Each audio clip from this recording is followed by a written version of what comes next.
Okay, so good evening, as our dear like pastor likes to say, good evening, good morning, good night, whatever time you are watching this video.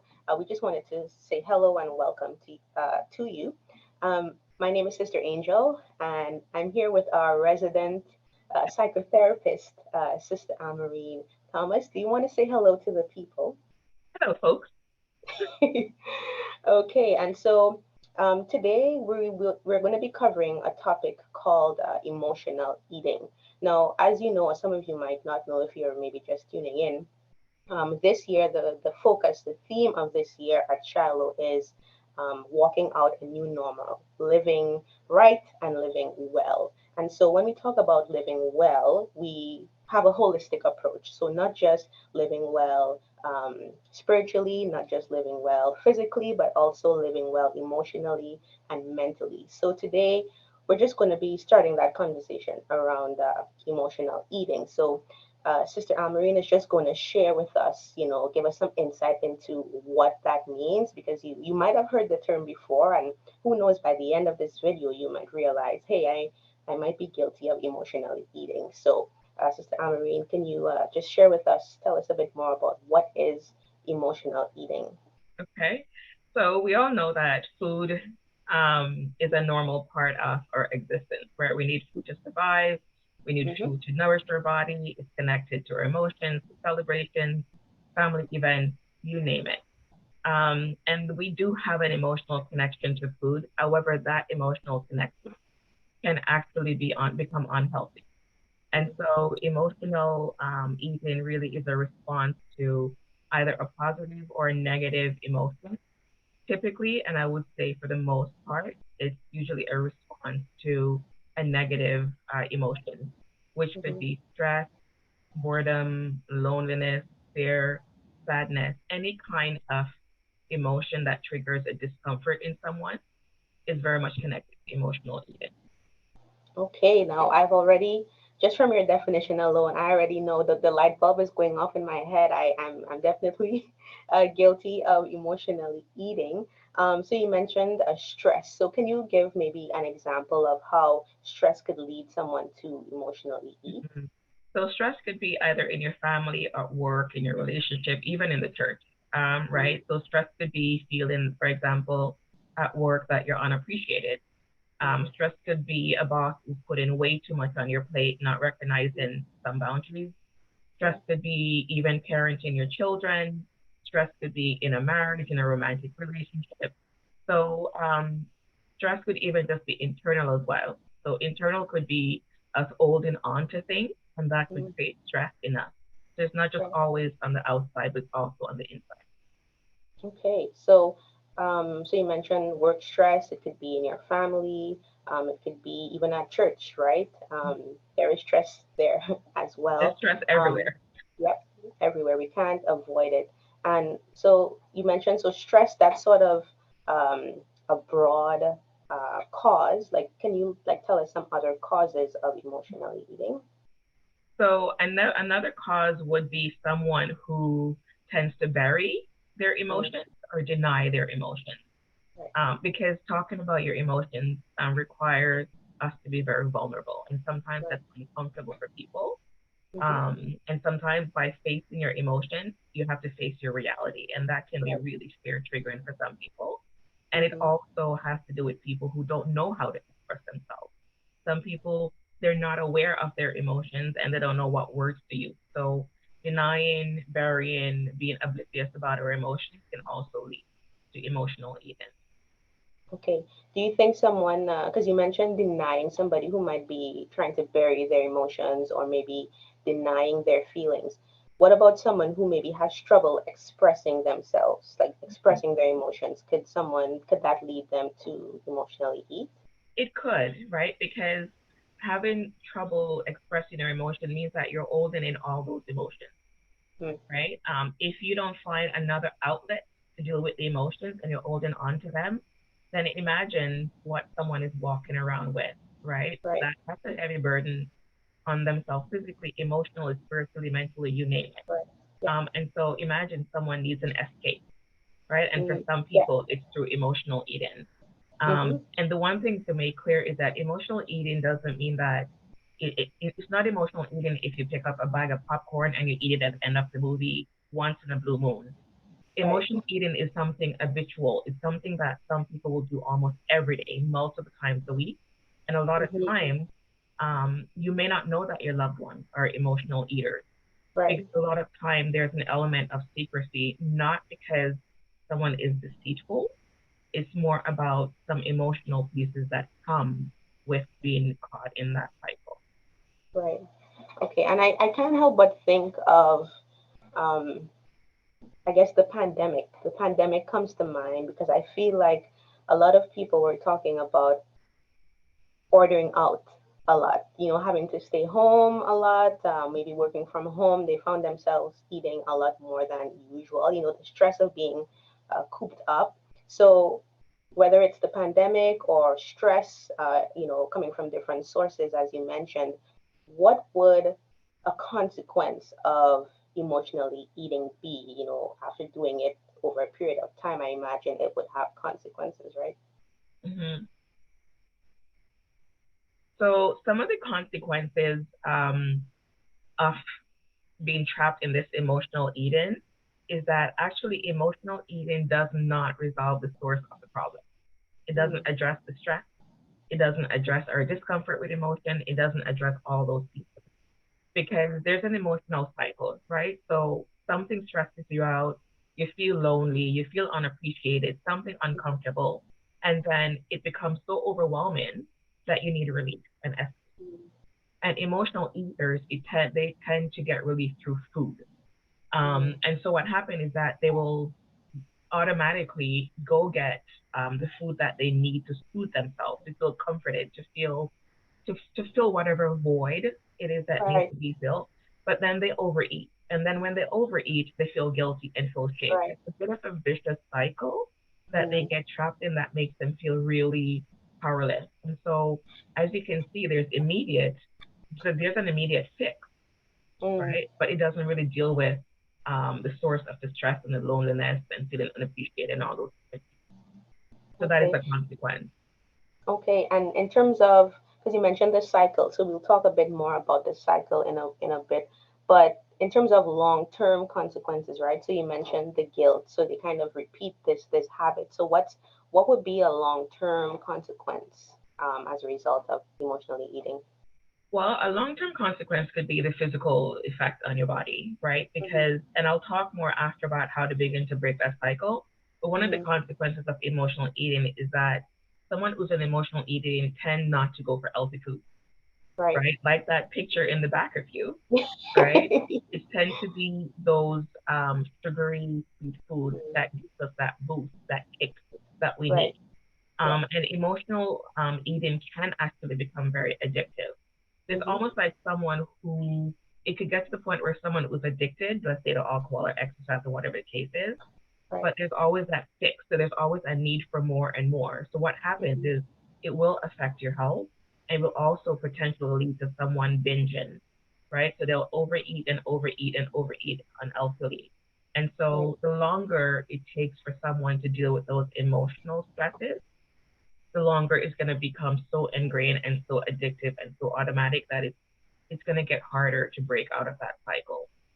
Okay. Okay.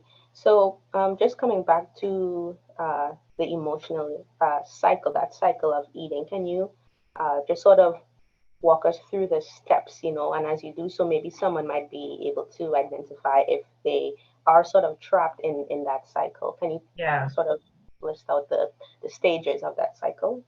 So there are a couple questions that I think the first thing to kind of break that cycle is to figure out, are you an emotional eater? Right. Right? It's and it takes us looking at ourselves. And so I have like a list of many different questions, but a couple that I want to throw out is, the person needs to ask themselves, do they eat when they're feeling stressed, Mm, right? Do they eat when they're not hungry, but even when they're full, right? right. Do they eat to feel better, to feel calmer, to soothe themselves, to deal with anxiety? Do they reward themselves with food? So those are some Mm, things, some questions that someone can ask themselves to see, are they an emotional eater? Right. So two things come to mind for me. The first question you asked about eating more when you're stressed. It's funny, like I have ice cream as my background because that's one of my go-tos when I'm stressed. Um, I feel like, if I've had a very stressful day at work, the first thing that I think about is, okay, once I leave work, I need to find myself at the nearest Laura Secord and buy myself a scoop or two of ice cream. So would you? I guess I'm wondering, is buying the scoop of ice cream because I'm stressed? Let's say one scoop of ice cream. If I feel really stressed, would you consider that uh, being trapped in a cycle, or because you mentioned like eating more, right? If you're stressed, you tend to eat more. So if It I go buy depends. that one scoop, It would really depend on a couple of different things, right? So that's why it's not a simple thing. It depends on, is it something, is it more like a self-care thing where at the right, end of the week you treat yourself with a scoop of ice cream, right, right? Or is it something where whether you're having a good day or a bad day, you need to get a scoop of ice cream, and then you mm, need to get some pizza, and then you need to get something. okay, So it could also be when someone is celebrating event, right? mm, They celebrate with food. Um, so it's not as simple as you getting the ice cream. A lot of times it's more about the meaning behind it, the intention right, behind it. Is it to okay, better something, right? Is it mm, to help you to avoid something that you need to face? okay.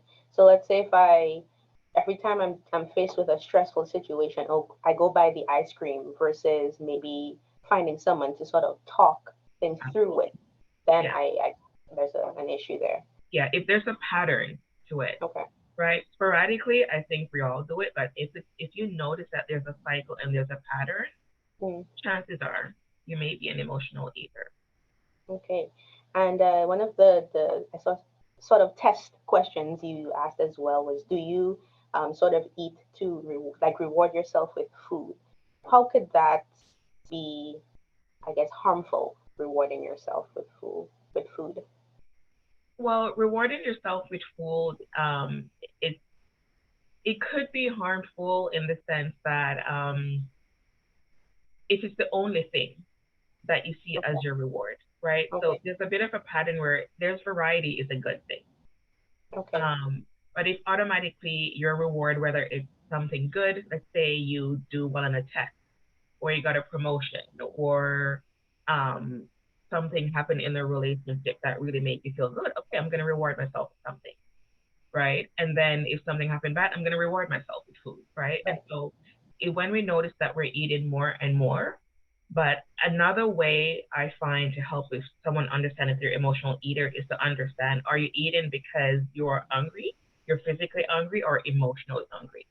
Right. And so to distinguish them a little bit, I have a little bit of a list, right? So Okay. someone who is an emotional eater, it comes on suddenly, Right. right? You stress out and boom, Right. automatically your body, your mind says, I need to go get something. I need that Right. fix, right? Hmm. When you eat for hunger, it comes on gradually versus automatic. Hmm. Another piece is emotional hunger. It's almost like there's a need to satisfy in immediately. Right. Like, once again, it's like that fix that you need to get. Where for physical hunger, you can actually wait to eat, Right. right?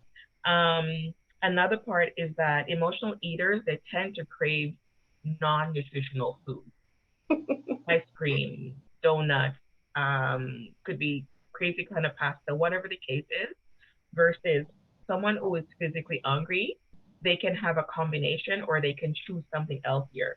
But Right. that fix that you get from sweet is not the same fix that you would get, right? Right. Um, Emotional eaters, even when they are full, they will continue to keep eating, Okay. right? To the point where they may sometimes binge. And so versus if you're eating for hunger, for physical hunger, then when you're full, you tend to push the plate away. But Right. emotional eaters, it's as if it's very automatic and they're not able, they become almost under the spell, so to speak, of the Right. food and of their emotions. Okay. Yeah. Interesting. And so this is why a lot of times it comes a lot of guilt and shame because if you overeat, of course you're gonna feel shameful. You Right. can feel physically sick.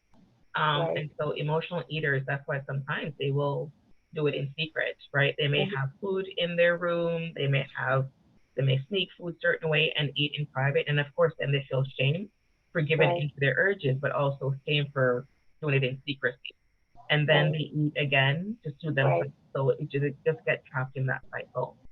Yeah, I could see how like you mentioned, like being you're sort of trapped almost or feeling trapped because there's the shame, there's the guilt, you do it in secret, and it's almost like, oh well, I might as well just, Yeah. because the food is bringing And it's comfort, right? very isolating as well. If you think Right. about it, there's an isolation piece and it reinforces the loneliness and not being loved. And Right. so it's a vicious cycle. Yeah. Yeah, Yeah, just even feeling like you'll be judged. absolutely. So You're judging yourself. I yeah. think emotional eaters would judge themselves more than others Right. judge them. Wow. Yeah. Wow.